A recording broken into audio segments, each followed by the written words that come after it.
Hello guys, and welcome back to another Satisfactory efficiency build guide, and today we're following on from our last plastic guide using non-alternative recipes. Today we're following on from that guide to produce a total of 160 rubber per minute, as well as a byproduct of 120 packaged fuel to be sunk for credits.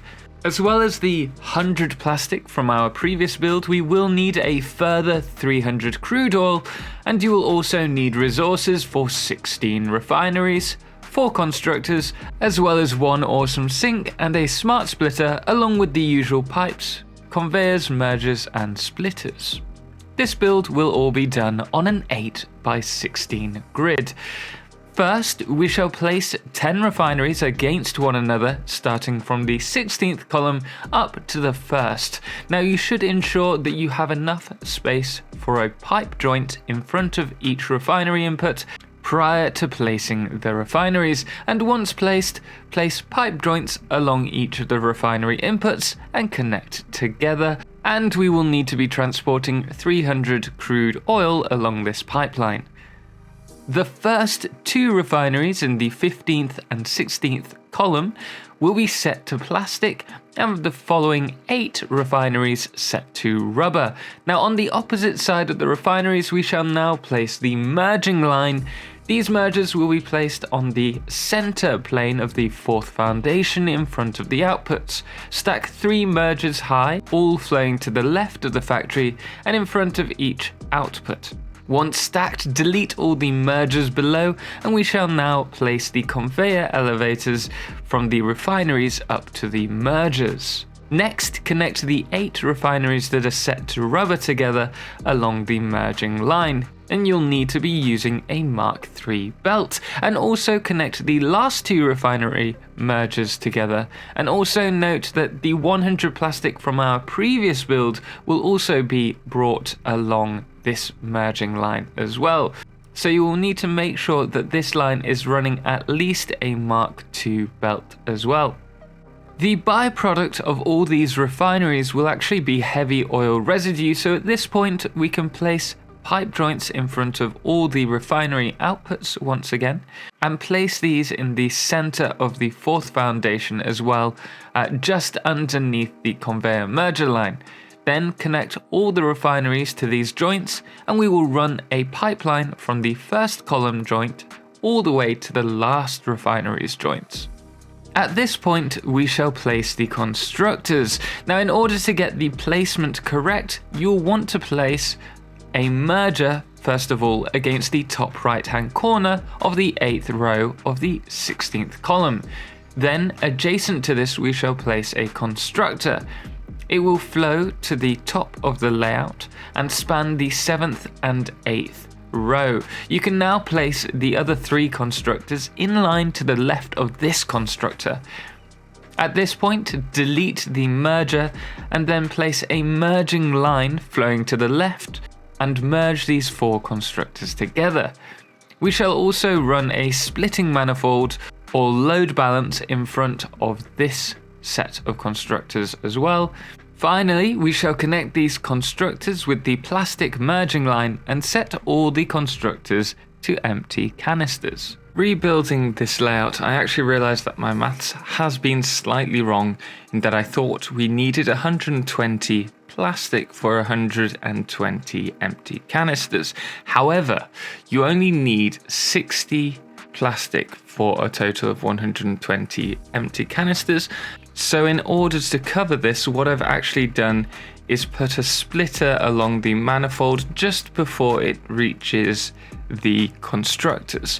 And what this will allow us to do is either choose to merge, as I've done here, with the full fuel canisters line to go to the sink, or you could split 50% off to another area of your factory or to a storage unit. And I just want to apologize. That's my slight oversight. Subsequently, you will also need to set these 4 constructors to 50% clock speed. We will now place 3 more refineries flowing forwards, spanning the 9th through to the 12th column. Now these should be placed so that the edge of the refinery is running along the front of the 6th row adjacent to the constructors. These will be set to residue fuel, and once all set, place a pipe joint in front of the middle refinery and connect the heavy oil residue pipeline to the joint. Personally, I like to just keep things to 90-degree corners where possible, but again, this isn't necessary. Now, once the heavy oil residue line is connected, connect the other 3 joint outputs to the refinery inputs. On the opposite side, we shall place a pipe joint in front of each of the refinery's outputs and then connect these joints to the refineries and to one another. These 3 refineries will turn the 180 heavy oil residue to a total of 120 fuel. Adjacent to the first refinery creating fuel, we shall place 3 more refineries. Now these will be flowing to the bottom of the grid, and they shouldn't be placed in line with the fuel refineries. Instead, place them so that their refinery inputs are on the edge of the top row, and once done, place a splitter manifold in front of the conveyor inputs, again by stacking 3 splitters high and deleting the 2 splitters underneath. These splitters should be flowing to the left of the layout and should also be in line with the constructor's mergers. You will then connect the splitters outputs with the refinery inputs via a conveyor elevator.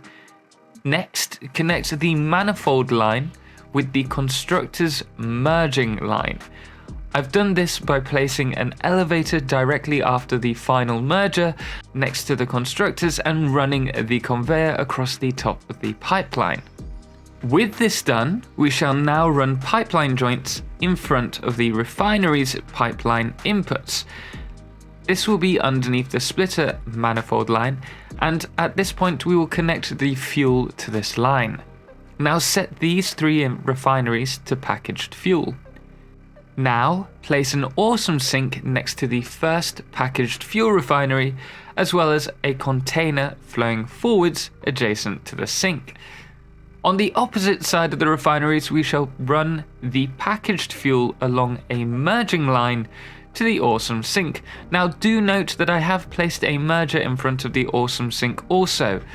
And of course, if you want to store some of this packaged fuel, consider splitting it off from this line to a container or storage facility. Next, with the rubber merging line, we shall run it to the container that I've placed next to the sink. This is the output line, and it can then go on to a manufacturer or to a storage facility. But do note, I've also placed a smart splitter in front of the storage unit, so if it does fill up, we can use the overflow setting in the smart splitter to connect the rubber line to the merger in front of the awesome sink for extra coupons. So there you are guys, another super efficient build guide using the 100 spare plastic we produced from the previous efficiency build layout. If you did find this video helpful, then please do drop a thumbs up, as it does let me know that these guides are easily understandable. And if you do like my content, why not join me over on our weekly live streams on Twitch, or subscribe to this channel. Anyway guys, thank you so much for joining me, and as always, until next time, ciao for now.